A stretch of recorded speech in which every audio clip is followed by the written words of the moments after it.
What were you like as a kid? What kind of childhood did you have? Well, I had a good childhood, wonderful parents, really good parents, and it was a good, solid childhood, I'd say. Very normal in a lot of respects, but a very, very solid childhood. Yeah. From the standpoint of family, you know. Are you a driven person? Did you jump out of bed in the morning well, and just... I don't think of myself as driven. I'm fortunate. I don't need lots of sleep like some people, and some people don't. I don't need that. I would say that I'm somebody that enjoys what I do, and I enjoy it so much that perhaps I do it well. But I really enjoy what I do. I don't like to think of myself as driven. I don't like to think of myself really as ambitious. I just enjoy what I do.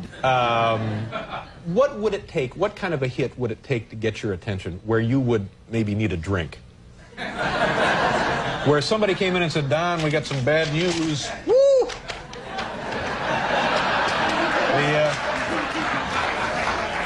That's 7-Eleven in Akron. Well, what?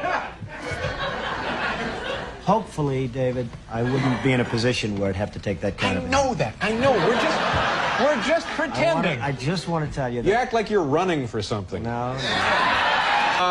What's the deal with you and Ed Koch? Is this an old irritation between the two of you, or is this something new? No, it's really not. Ed Koch is a man who I've liked at some points in terms of... I have no objection to Ed except for one thing. He's not a very capable or competent mayor. He's done... Whoa! He's done a bad, as most of you New Yorkers would probably know, he's done a pretty bad job running New York, and that hurts me and it hurts everybody. And when I see somebody that's not competent and he's running something, and something that I have really a big stake in, it bothers me, and I do something about it. Are you speaking from a position of somebody who has a lot of really, really special interest in the city? No, it's not I do have a special interest. I have a special interest in New York. New York City is a hot city. It's a great city. It's the greatest city in the world, according to many, and according you're here, and we're also here. Right. And I hate to see some of the things happening with New York that have happened under the Koch administration. So I hit him pretty hard in the book. But I hit him fairly in the book. I hit him very fairly. Yeah. Probably very hard in the book, but very fairly. Is it kind of a pointless defense to say that this city is so big that it is actually unmanageable to a certain extent, and he's doing the best he can, sort of just tending it day to day? No, I don't think so. I mean, I hope that's never a defense of anybody. I did the Woolman skating rink in 4 months for $2 million or $2.5 million. They started 7 years before that and were unable to build it. I think they spent something like $15 million. This is a huge ice skating facility in Central Park, yeah, which the city was... 7 years. 7 years. 7 years, they could not get it open. They could not build it, yeah. And we did it in 4 months. So, you know, you say, hey, it's big and everything else, and give them a little bit more time, but the fact is, that's a disgrace. The zoos are a disgrace. The subways, the schools. It's really, David, it's really management. It's management, it's competence, it's capability, it's just basic ability, and Ed Koch doesn't have it. Yeah, but you're speaking again from the over-the-fence in private enterprise. He's trying to run a municipal administration. It can be done. You think it could be done? Absolutely. By the right person, it could be done. Yeah. Any thoughts? I mean, would you want to be mayor of this city? No, I wouldn't want to be mayor. It'd run very well if I was mayor, but I would not want to be the mayor of New York.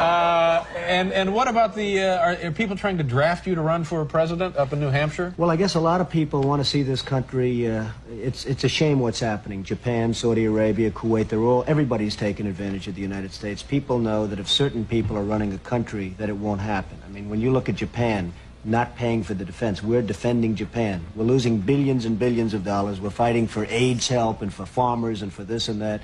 And it's a shame, and the Japanese folks, who I respect greatly, but they're not treating us fairly. They're really not treating us fairly. Kuwait, Saudi Arabia, they're not paying us anything for the services we're rendering, and I think it's a disgrace. And I think people look at certain people, and maybe me, if I were in a position, this country, believe me, would not be ripped off like it is, and it is just being ripped off so badly by our so-called allies. Yeah. So that's a pretty strong statement. So now, are you saying? I don't think it's strong. I think it's fair. And by the way, I have tremendous respect for the Japanese. I do a lot of business with the Japanese, and they smile about it too. They know it.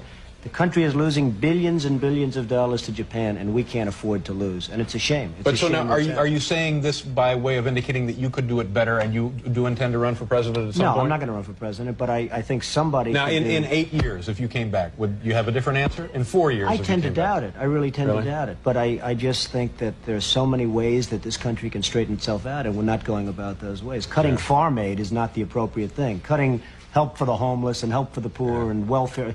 Certain things can be done that really will mean big dollars to this country, and those things are not being done right now.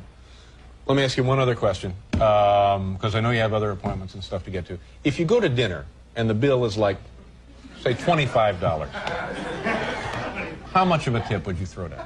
Well,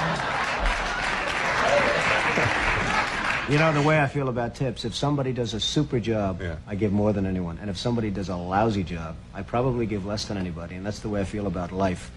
Life should be, you should be rewarded for competence and capability and doing a job and having a smile on your face, maybe, if that's the case. And I'm a pretty good tipper when somebody's good, and I'm a pretty lousy tipper if somebody's not good. So that's the way it is. But, you know, sitting here listening to this stuff, it seems to me you are dying to get to some public platform to superimpose those feelings upon the American awareness. Well, maybe so, but I'm not. I would like to have the feelings known and let somebody else do it, and it can be done. If it's carried, if the ball's carried correctly, it can be done. Yeah, but if you want something done right, do it yourself.